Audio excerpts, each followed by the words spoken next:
రామ-రావణ యుద్ధం పతాకస్థాయికి చేరిన సమయం. రాముడు అలసిపోయి చింతలో ఉన్నవేళ విజయం వరించాలంటే ఏం చెయ్యాలి?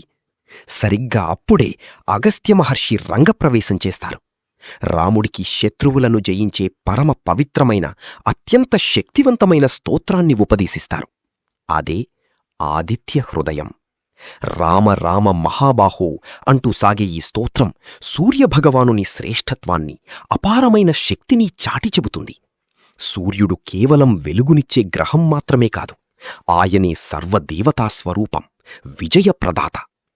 ఆదిత్య హృదయాన్ని 3 సార్లు పఠించిన రాముడు నూతనోత్సాహంతో రావణుడిని సంహరించి విజయం సాధిస్తాడు.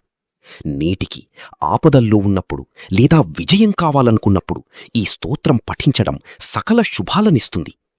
మీలో ఎంతమందికి ఆదిత్య హృదయమంటే ఇష్టం? కామెంట్స్లో ఓం సూర్యాయ నమః అని టైప్ చెయ్యండి. మరిన్ని ఆధ్యాత్మిక విషయాల కోసం సబ్స్క్రైబ్ చేసుకోండి.